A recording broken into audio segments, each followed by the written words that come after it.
दोस्तों स्वागत है आपका मेरे YouTube चैनल इंग्लिश बाबू पर। और आज मैं फिर हाजिर हूँ आपके साथ एक स्टोरी लेकर। और दोस्तों आज ये जो हम स्टोरी मैं आपके लिए लेकर आए हूँ कल की स्टोरी का ही सेकंड पार्ट है और आज हम इस स्टोरी को कवर कर लेंगे। और यदि आप चैनल पर पहली बार आए हैं या फिर आपने कल का वीडियो नहीं देखा है तो आप जो इससे पिछला वीडियो है वो देख लीजिए, वो इसका पहला पार्ट है। और आज हम इसका जो सेकंड पार्ट है आज हम वो कवर करेंगे और आज के इस पार्ट में कहानी पूरी हो जाएगी। तो चलिए दोस्तों आज की इस कहानी को हम शुरू करते हैं और आपसे रिक्वेस्ट है कि वीडियो को बिल्कुल ध्यान से देखें और यदि आपको कोई नया वर्ड मिले तो आप उसे ज़रूर नोट करें। तो चलिए इसको शुरू करते हैं। It just so happened that on that very same day a traveling merchant came to the village to trade his goods। क्या मतलब हुआ? इट जस्ट सो हैपन मतलब कि ऐसा हुआ दैट कि on that very same day मतलब उसी दिन अ ट्रैवलिंग मर्चेंट। और दोस्तों ट्रैवलिंग मर्चेंट का मतलब होता है यात्रा करने वाला व्यापारी, जो यात्री व्यापारी कह सकते हैं, जो व्यक्ति या एक जगह से दूसरी जगह पर यात्रा करता है और साथ में अपना सामान वगैरह खरीदता बेचता है, उसे ट्रैवलिंग मर्चेंट कहा जाता है। तो उसी दिन एक जो ट्रैवलिंग मर्चेंट था उसका merchant came to the village मतलब वो गाँव आया टू ट्रेड व्यापार करने के लिए हिज गुड्स अपने सामान का। चलिए आगे देखिए। When he saw the bandits he stayed out of sight। क्या मतलब वो? और दोस्तों ये हमारा पास्ट इंडेफिनिट का अफर्मेटिव वाक्य है। और जब हम पास्ट इंडेफिनिट में कोई भी अफर्मेटिव का वाक्य बनाते हैं तो वहाँ वर्ब की सेकंड फॉर्म का प्रयोग किया जाता है और ये सी की सेकंड फॉर्म है सॉ। व्हेन ही सॉ जब उसने देखा, द बैंडिट्स डाकुओं को, he stayed out of site मतलब वो आउट ऑफ साइट मतलब वो उस दृश्य से, उस जगह से वो दूर रहा, मतलब वो उनकी नज़रों से दूर रहा। तो इस पूरी लाइन का क्या मतलब हुआ?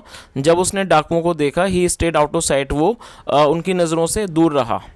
फ्रॉम हिज हाइडिंग प्लेस मतलब अपने छुपने की जगह से, हाइडिंग प्लेस मतलब छुपने की जगह, फ्रॉम हिज हाइडिंग प्लेस मतलब अपनी छुपने की जगह से, ही सॉ उसने देखा, दैट की द बैंडिट्स स्टोल एवरीथिंग। और ये स्टील की सेकंड फॉर्म है जिसका मतलब चुराना। जो बैंडिट्स हैं, डाकू हैं, स्टोल एवरीथिंग उन्होंने सब कुछ चुरा लिया, ऑफ वैल्यू मतलब कीमत का, कीमती, दे कुड फाइंड जो भी उन्हें मिला या जो भी वो ढूंढ पाए।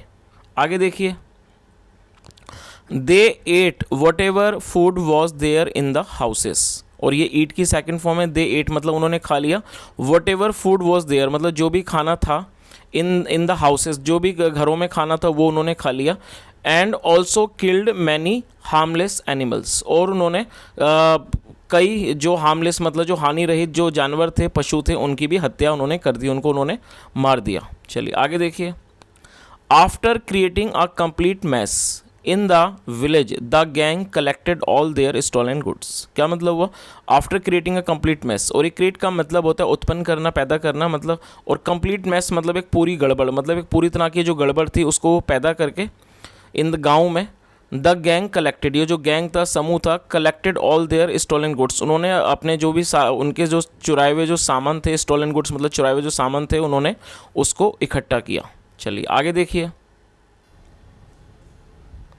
At the end of the day, the chief ordered the villagers to make a lot of noise by beating the drums। क्या मतलब हुआ?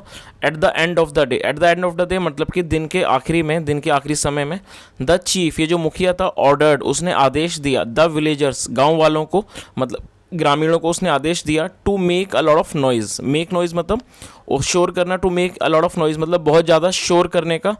बाय बीटिंग द ड्रम्स मतलब ढोल को पीट कर। एज जैसे कि, दे वॉकड बैक जैसे कि वो वापस आए, टूवर्ड्स द विलेज गाँव की ओर। On hearing the sound, on hearing the sound मतलब कि आवाज़ को सुनकर, ऑफ द बीटिंग ड्रम्स मतलब इस ऑफ द बीटिंग ड्रम्स मतलब ही ढोल बजने की आवाज़ों को सुनकर, beating drums.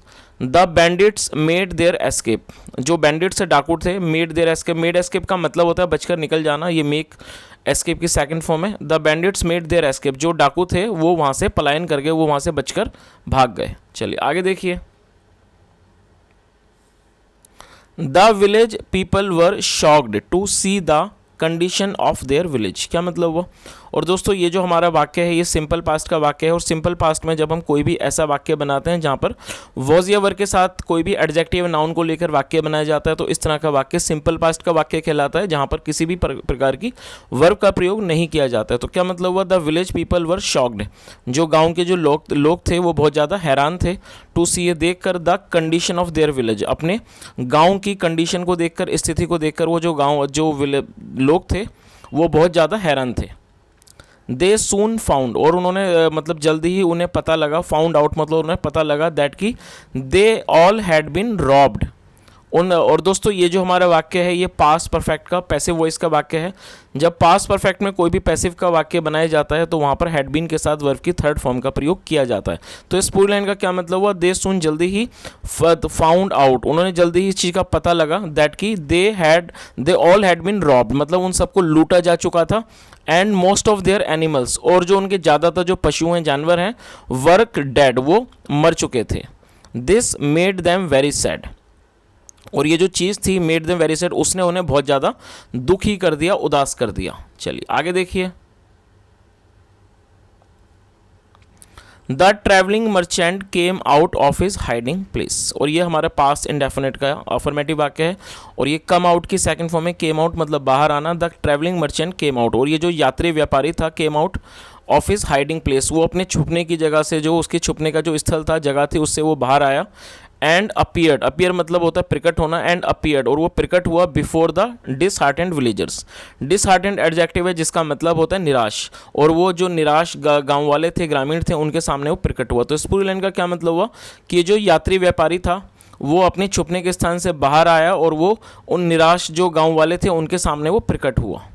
He sad to them, उसने उनसे कहा, this village chief has betrayed your trust in him, क्या मतलब हुआ।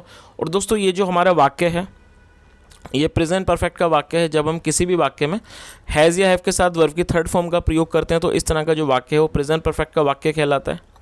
तो इस लाइन का क्या मतलब हुआ, दिस विलेज चीफ, ये मतलब दिस विलेज चीफ, इस गांव का जो चीफ है, मुखिया है, हैज़ बिट्रेड, और बिट्रे मतलब धोखा देना किसी को, has betrayed our your trust in him, उसने तुम्हारे जो has betrayed your trust in him, उसने जो तुम्हारा भरोसा है उसके ऊपर उसने उसके साथ गद्दारी की है, मतलब बिट्रे मतलब गद्दारी करना, उसने गद्दारी की है। He must be a partner, और मस्ट का मतलब अवश्य he must be a partner, वो अवश्य ही पार्टनर होगा, साझेदार होगा, of the gang of bandits, मतलब जो लुटेरों का जो गैंग है, समूह है, उसके अंदर वो एक पार्टनर होगा, साझेदार होगा। Who invaded the village, invade मतलब आक्रमण करना, हु इन्वेडेड द विलेज मतलब कि जिन्होंने गांव पर हमला किया। चलिए आगे देखिए, the villagers refuse to believe the travelling merchant and asked, what makes you so sure that the chief is responsible for what happen, क्या मतलब हुआ, द विलेजर्स रिफ्यूज, रिफ्यूज का मतलब होता है इनकार कर देना किस चीज़ से, the villagers refuse to believe, ये जो विलेजर्स थे, ग्रामीण थे, उन्होंने बिलीव करने से मतलब यकीन करने से, भरोसा उस चीज़ को मानने से उन्होंने इनकार कर दिया। द ट्रैवलिंग मर्चेंट मतलब उस यात्री व्यापारी की बात को, एंड आस्क्ड, और उन्होंने पूछा, what makes you so sure मतलब ऐसा क्या है कि जो आपको इतना ज़्यादा निश्चित करता है, दैट कि the chief is responsible for what happen, कि ये जो चीफ है, मुखिया है, वो रिस्पॉन्सिबल है, उत्तरदायी है, फॉर व्हाट हैपन मतलब जो हुआ है। तो इस पूरी लाइन का क्या मतलब हुआ कि जो विलेजर्स थे उन्होंने इस बात को, मतलब जो इस यात्री व्यापारी था उसकी इस बात को मानने से मना कर दिया, और उन्होंने उससे पूछा कि मतलब ऐसा क्या है कि जिससे आप इतना ज़्यादा श्योर हो, इतना ज़्यादा आप निश्चित हो कि इसके पीछे ये मुखिया है, मतलब वो इसके लिए रिस्पॉन्सिबल है, उत्तरदायी है, फॉर व्हाट हैपन जो भी हुआ है। चलिए आगे देखिए, द ट्रैवलिंग मर्चेंट सेड, और ये जो ट्रैवलिंग मर्चेंट था मतलब यात्री व्यापारी था, सेड उसने कहा, he made you beat the drums as loudly as possible, क्या मतलब हुआ, और he made you beat the drums as loudly as possible मतलब उसने आपसे ढोल बजवाए एज लाउडली एज पॉसिबल मतलब जितना ज़्यादा तेज़ हो सके उतना अधिक तेज़ी से उसने आपसे ढोल बजवाए। The beating drums alerted the bandits, और अलर्ट का मतलब होता है आगाह करना, सतर्क करना। तो किस लाइन का क्या मतलब हुआ, द बीटिंग ड्रम्स, और ये जो बजने वाले जो ढोल मतलब जो ढोल थे, मतलब ये जो ढोल का जो बजना था, अलर्टेड द बैंडिट्स उसने उन डाकुओं को अलर्ट कर दिया, उनको आगाह कर दिया। And they left the village, और वो गांव से भाग गए। बिफोर यू रिटर्न, मतलब आपके वापस आने से पहले। चलिए आगे देखिए। Can't you see that he made you beat the drums so that the bandits can know what that you are coming? क्या मतलब हुआ? Can't you see that मतलब क्या आप ये नहीं देख सकते that कि he made you beat the drums, कि उसने आपसे ढोल बजवाए, मतलब ढोल पिटवाए, ढोल बजवाए, so that ताकि the bandits can know, ताकि जो डाकू हैं वो इस चीज़ को जान सकें that you are coming, कि आप लोग आ रहे हो। चलिए आगे देखिए। The senior members of the village decided to go to the king for justice। क्या मतलब है इस लाइन का? और दोस्तों ये जो हमारा वाक्य है ये भी पास्ट इंडेफिनिट का अफर्मेटिव वाक्य है, और इस वाक्य में दो वर्ब का प्रयोग करके वाक्य को बनाया गया है। और जब आप कोई भी ऐसा वाक्य बनाते हैं जहाँ पर दो वर्ब का प्रयोग किया जाता है तो उसमें जो मुख्य वर्ब है, प्राइमरी वर्ब, उसे पहले लिखा जाता है और उसके बाद टू लगा के वर्ब की फर्स्ट फॉर्म का प्रयोग किया जाता है। तो आपको ये चीज़ अच्छे से याद रखनी है कि जब आप ऐसा कोई भी वाक्य बनाएंगे जहाँ दो वर्ब का प्रयोग किया जाता है तो जो मुख्य वर्ब है उसे आपको टेंस के अकॉर्डिंग यूज़ करना है, और जो सेकेंडरी वर्ब है मतलब दूसरी वाली वर्ब उसके वो आपको हमेशा ही फर्स्ट फॉर्म का प्रयोग करना है और उससे पहले टू का यूज़ किया जाता है। तो क्या मतलब हुआ? द सीनियर मेंबर्स, और ये जो वरिष्ठ जो मेंबर्स थे ऑफ द विलेज, गांव के, डिसाइडेड, तो क्या मतलब हुआ? ये जो सीनियर मेंबर्स थे मतलब ये जो वरिष्ठ सदस्य थे ऑफ द विलेज, गांव के, डिसाइडेड, उन्होंने फैसला किया टू गो, जाने का, टू द किंग, राजा के पास, फॉर जस्टिस, न्याय के लिए। When the king heard the story, और ये हियर की सेकंड फॉर्म है वैन, मतलब जब, the king heard the story, जब राजा ने इस कहानी को सुना, ही ऑर्डर्ड हिज सोल्जर्स, और ऑर्डर का मतलब होता है आदेश देना, ही ऑर्डर्ड हिज सोल्जर्स, उसने अपने सिपाहियों को आदेश दिया, to kill the treacherous chief. और दोस्तों ट्रेचरस एडजेक्टिव है, आप इसे नोट कर सकते हैं, इसका मतलब होता है हरामखोर। तो इस पूरी लाइन का क्या मतलब हुआ? When the king heard the story, जब राजा ने ये इस कहानी को सुना, he ordered his soldiers to kill the treacherous chief, उसने अपने सिपाहियों को आदेश दिया to kill the treacherous chief, उस मतलब कि हरामखोर मुखिया को जान से मार देने का। चलिए दोस्तों, और अब इस कहानी का जो मॉरल है वो भी देख लेते हैं। और दोस्तों यहाँ पर आप इस चित्र को देख सकते हैं कि ये जो सिपाही हैं वो ये जो चीफ है, मुखिया है गांव का, जिसे राजा साहब ने नियुक्त किया था, उसे पकड़ के ले जा रहे हैं। वाइजली सेड, मतलब समझदारी से कहा गया है, नो क्राइम गोज अनपनिश्ड। अनपनिश्ड का मतलब होता है कि जब दंड ना दिया जाए, मतलब नो क्राइम गोज अनपनिश्ड, मतलब कोई भी जो क्राइम है, अपराध है, वो बिना दंड के या बिना दंड दिए हुए नहीं जाता है। तो दोस्तों ये आज की ये कहानी थी एक छोटी सी, और आज ये जो हमारी कहानी है इसको हमने पूरी तरह कवर कर लिया है, और जो इसका पहला पार्ट था वो हम पहले ही कल की इस कहानी में कवर कर चुके हैं। तो अगर आपने उसको नहीं देखा है तो आप प्लीज़ जाके उसे भी देख लीजिए ताकि आप इस कहानी को पूरी तरह अच्छे से समझ सकें। और दोस्तों यदि आपको आज की कहानी अच्छी लगी हो, मेरा पढ़ाने का प्रयास भी आपको अच्छा लगा हो, तो आपसे रिक्वेस्ट है वीडियो को जरूर लाइक करें, शेयर करें, चैनल को भी सब्सक्राइब करें, और कमेंट करके ज़रूर बताएं यदि आपका कोई भी सुझाव हो। सुनने के लिए thank you so much, have a nice day and bye.